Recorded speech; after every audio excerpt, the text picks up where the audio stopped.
Somewhere in southwestern Libya, there is a rock shelter you have almost certainly never heard of.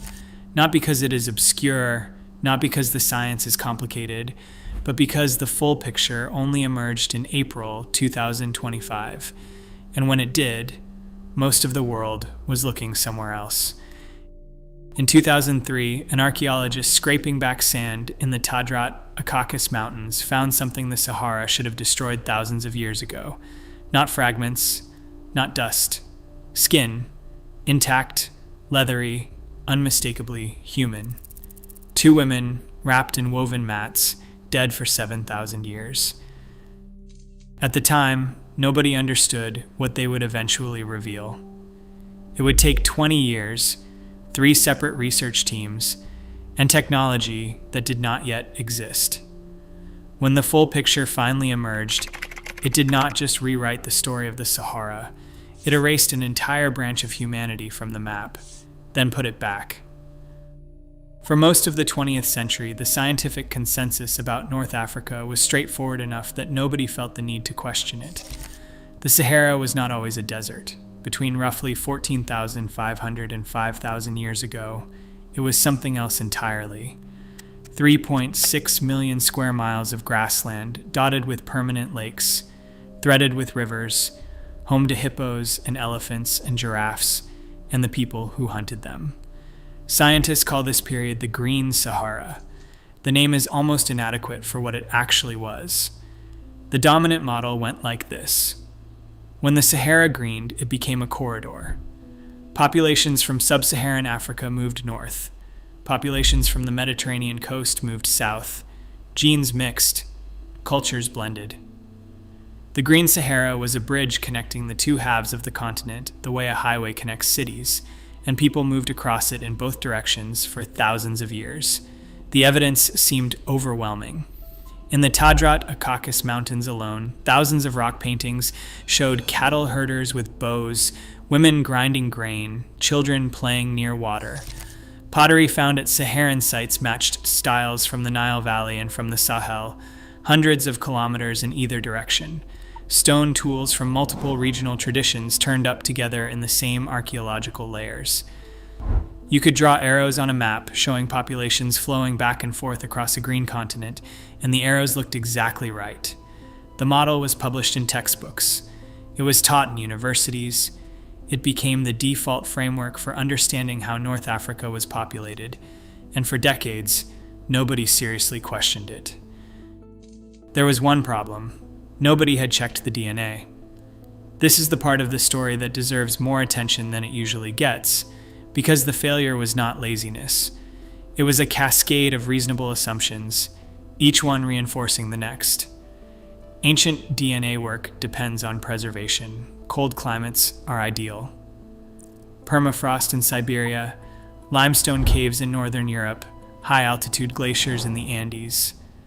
Those are the places where genetic material survives for thousands of years. The Sahara is the opposite of all of that. Daytime temperatures regularly exceed 50 degrees Celsius. Humidity is near zero.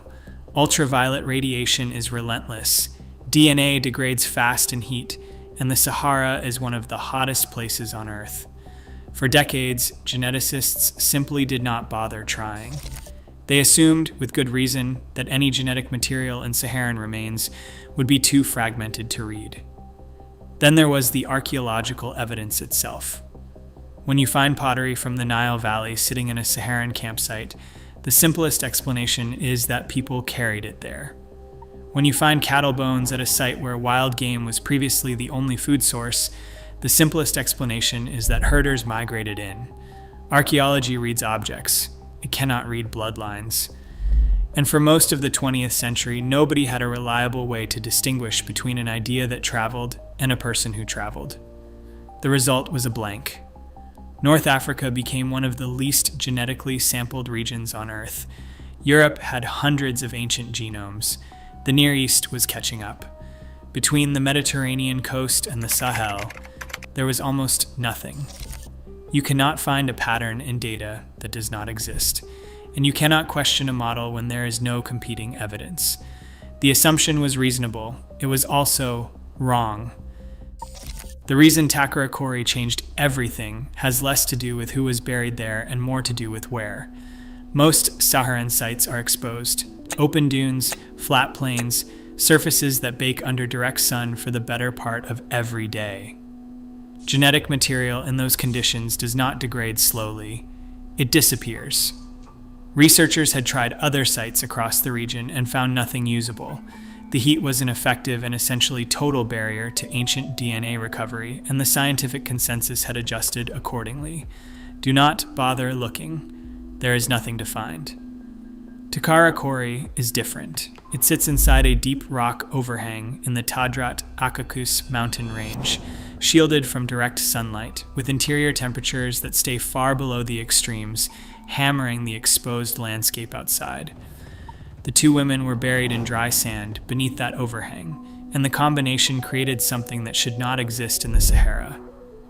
A natural desiccation chamber, skin dried before bacteria could consume it, collagen in the bones held together.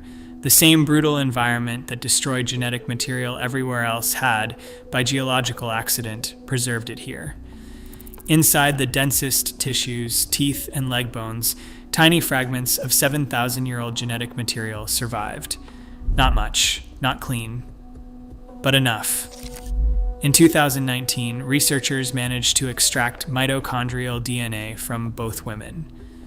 Mitochondrial DNA passes only from mother to child, which makes it useful for tracing broad maternal lineages, but limited for the kind of detailed population analysis that answers hard questions.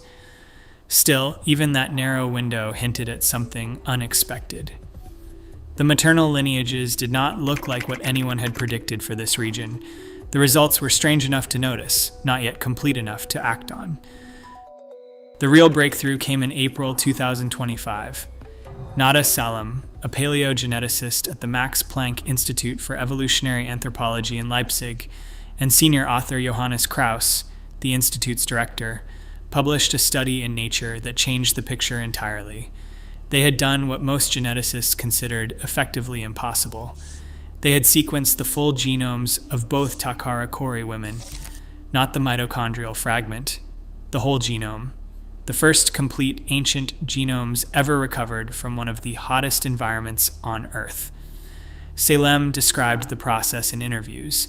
The DNA came from teeth and leg bones, the densest tissues in the body, the ones most likely to shield genetic material from prolonged heat exposure. The fragments were short, degraded, and riddled with the chemical damage signatures that accumulate over millennia.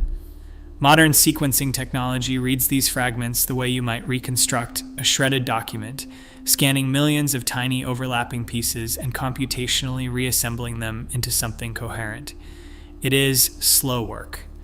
It fails more often than it succeeds.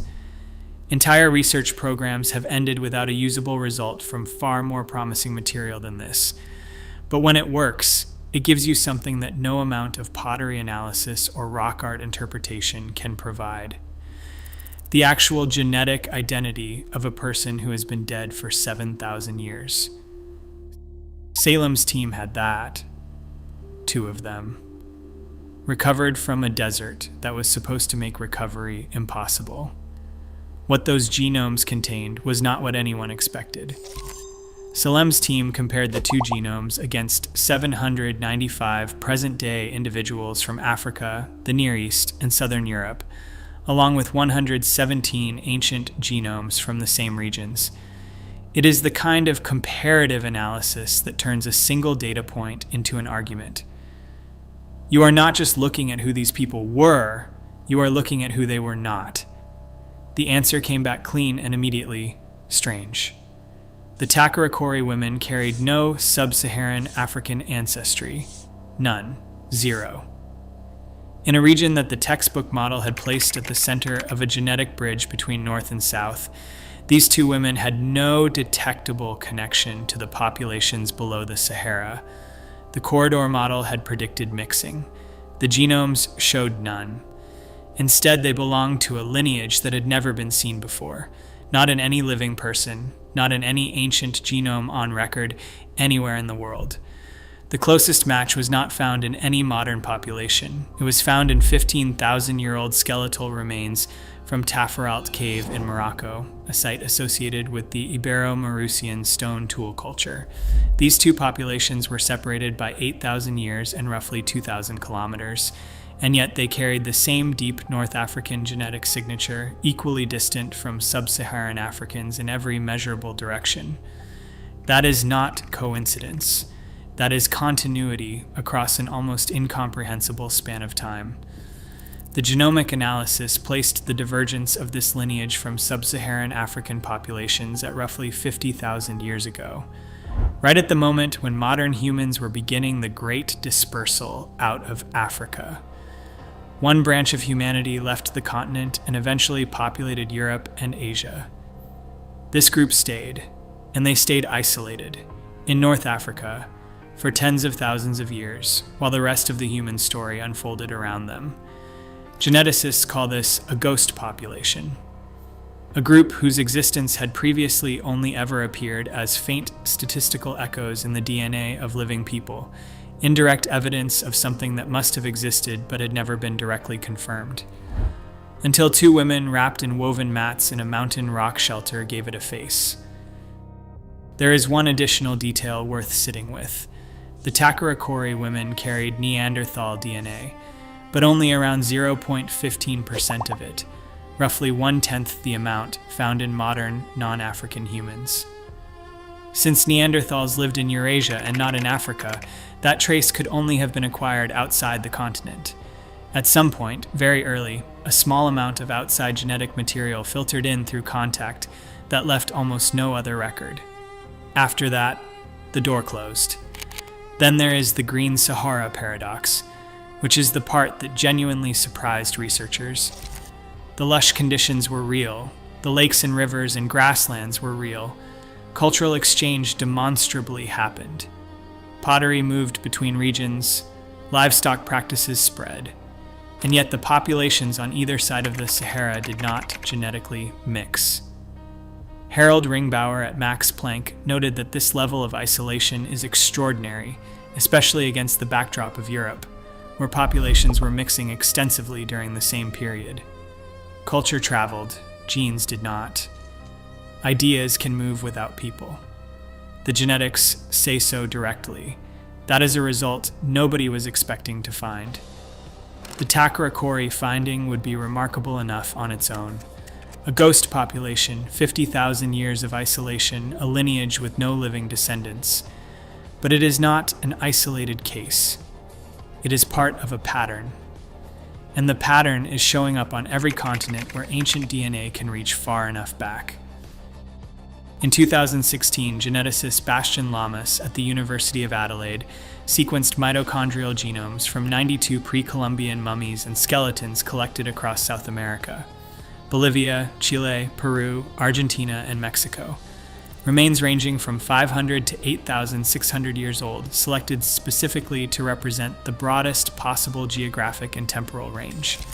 His team identified 84 distinct maternal lineages, 84 separate lines representing the full genetic diversity of the ancient Americas. Not one of those lineages exists in any living person today. Let that settle for a moment. 92 individuals, 84 unique lines, all extinct. The researchers did not need complex statistical modeling to understand what they were looking at. They compared the ancient sequences against modern genetic databases and found nothing. No matches, no descendants, no survivors. The diversity that had existed across the ancient Americas before European contact was not reduced. It was erased. The ancestral history behind those lineages adds another layer. The populations they descended from had split from Siberian groups around 23,000 years ago, spent roughly 6,000 years isolated on the Beringian land bridge between Asia and Alaska, then expanded rapidly southward around 16,000 years ago. After that initial expansion, communities settled into geographic pockets and stayed. Maternal lineages became distinct and localized across generations. After European contact in the late 1400s, most of those localized lineages simply vanished. Lamas was direct about what the data showed. some of those populations were wiped out completely. Then in 2025, a separate study published in Science Advances reported the first ancient genomes ever recovered from Colombia. A team led by Kim Louise Chiretta at the Senckenberg Center for Human Evolution analyzed 21 individuals from the Bogota Altiplano, some dating back 6,000 years. 7 of the oldest belonged to a population that had never been documented anywhere. Their DNA matched no known ancient group in the Americas. It matched no modern population anywhere on Earth.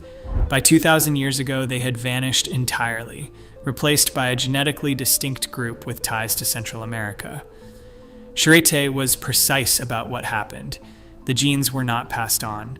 There was a complete exchange of the population. One detail worth noting here because it connects to something broader. The oldest artificially mummified bodies on Earth are not Egyptian. They are the Chinchorro mummy of northern Chile, dating back 7,400 years, a full 2,000 years before the first Egyptian mummification. Coastal fishers who embalmed everyone, including infants and unborn children. Their specific mitochondrial lineage almost certainly does not survive in any living person today.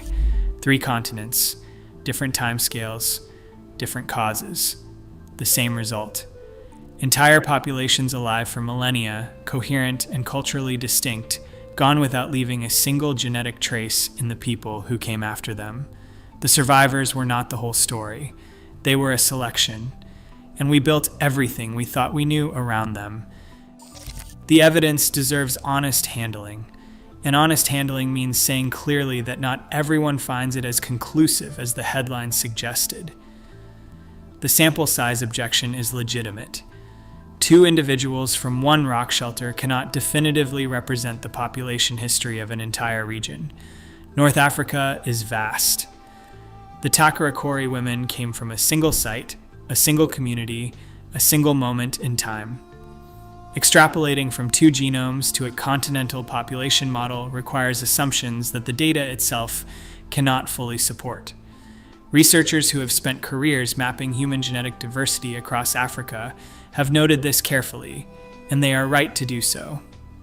There is also a geographic explanation for the isolation that does not require dramatic narrative. The Green Sahara was not a uniform landscape. It contained mountain ranges, permanent lakes, dense wetlands, and ecological zones that may have functioned as natural barriers between communities even during the wet period. Populations could have remained genetically separate simply because the terrain kept them apart, not because of any deliberate or culturally enforced boundary. Isolation does not always need an explanation more complicated than geography. For the South American data, the picture has a similar caveat. Sampling of modern indigenous populations across the Americas remains incomplete.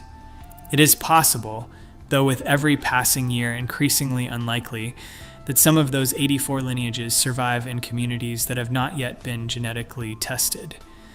Absence of evidence is not always evidence of absence, and the databases against which ancient sequences are compared are still growing. Savino di Lernia, the archaeologist who first excavated Takarakori, noted something that complicates any simple narrative of total isolation. The community buried in that rock shelter was not culturally sealed off from the world around them. They traded, they adopted herding practices that originated elsewhere. They participated in regional exchange networks that connected them to communities across a wide geographic area. Culturally, they were engaged. The question the genetics forces is more specific and more unsettling than whether they knew their neighbors. It is whether the people who shared their ideas ever shared their bloodlines. In this case, the evidence says no. That is genuinely surprising, and it deserves more investigation before anyone treats it as settled. What is not in dispute is the 35,000-year silence. The lineage diverged from southern African populations around 50,000 years ago. They appear clearly at Taforalt around 15,000 years ago. Between those 2 points, there is almost nothing. An entire chapter of a people, unwritten, possibly unwritable. Where did they shelter during the last glacial maximum? when the Sahara expanded to its greatest historical extent and the conditions that sustained human life would have contracted sharply. How many communities were there? How far did they range? Johannes Krauss put it plainly. We do not know where they were between 50,000 years ago and 15,000 years ago. What ended them is less mysterious.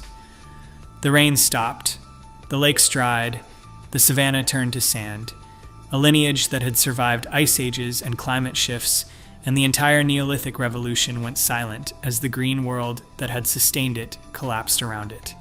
Not through conquest, not through absorption, through climate, slow and absolute and indifferent. Nada Salem's team is already searching for more ancient genomes across the Sahara. The odds of finding preservation like Takara Kori again are slim. The desert does not give up its dead easily. The instinct, when confronted with findings like this, is to reach for a framework that makes them feel manageable. To slot the ghost population into a revised diagram, update the model, redraw the arrows on the map, and move forward with a slightly more complicated version of the story we already had. That instinct is wrong. What the mummies are revealing is not a correction to the existing framework. It is a challenge to the framework itself. The human family tree is not a clean branching diagram. It never was.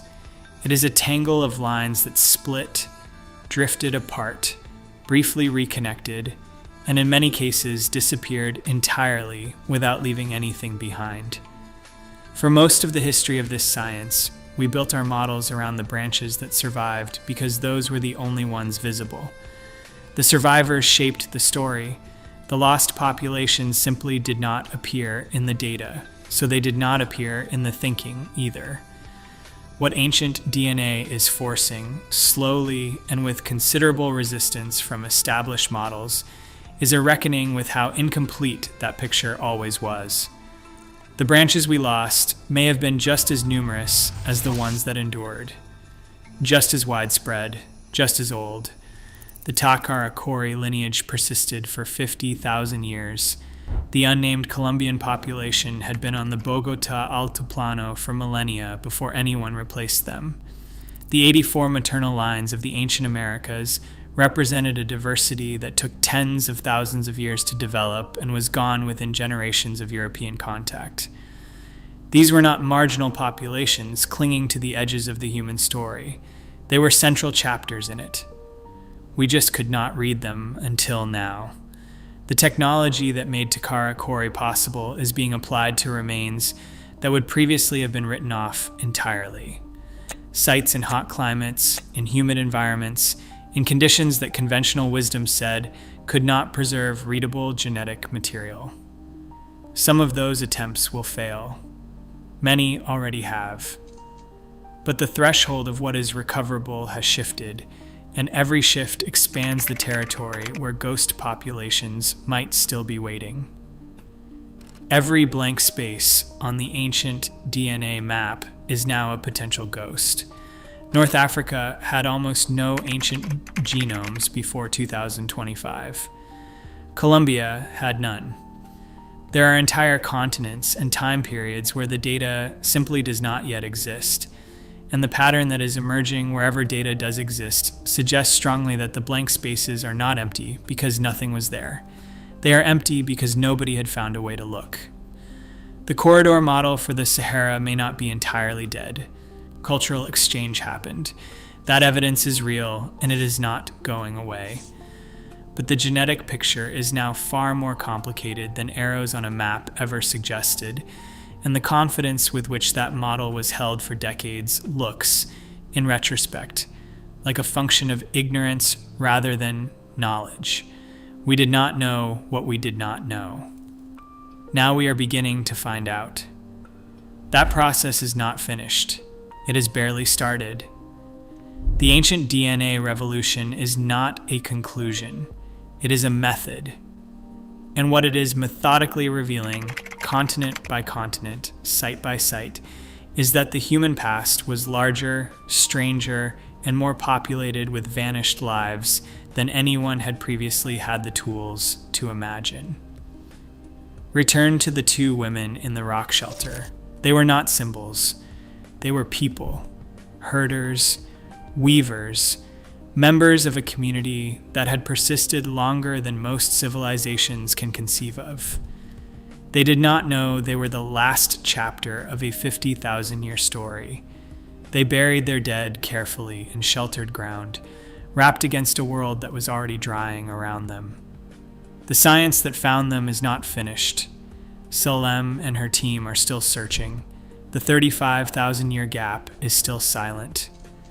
There are almost certainly more ghost populations waiting in rock shelters, in mountain caves, in the compressed sediment of dried lake beds across the Sahara and beyond. We do not know how many branches of the human family tree ended without descendants. We are only beginning to learn how to ask the question. The mummies are the answer. We just have not yet learned to read all of what they are saying.